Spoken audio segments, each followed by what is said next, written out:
L'abattage de volailles halal, bientôt interdit en France. Attention, sujet sensible. Vous voulez y voir plus clair? On vous explique.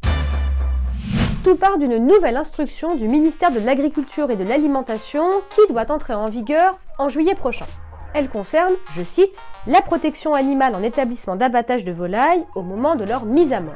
Oui, mais voilà, cette directive, elle pose un petit problème. Selon les responsables des 3 grandes mosquées de Paris, Lyon et Évry, cette nouvelle instruction ne permettrait plus de respecter l'abattage rituel halal.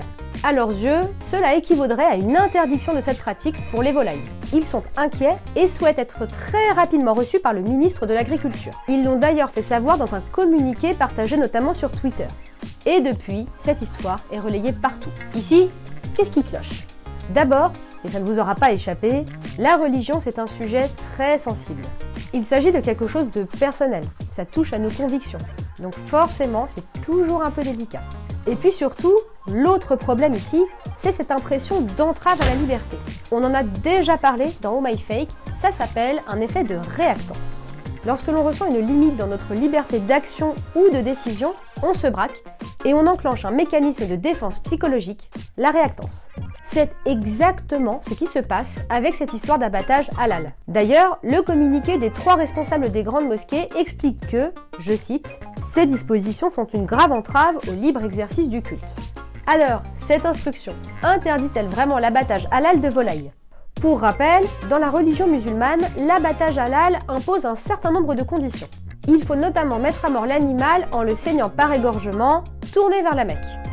Et ça, eh bien ce n'est pas du tout interdit par la nouvelle instruction du ministère.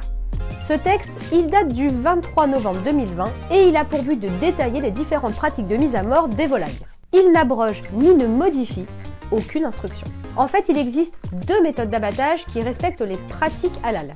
La première, c'est la mise à mort par étourdissement, mais sans respect total du règlement européen. Bon, je vous explique. Théoriquement, pour être endormi, une volaille doit être plongée dans un bain électrique pour provoquer sa perte de conscience. Ça s'appelle l'électronarcose.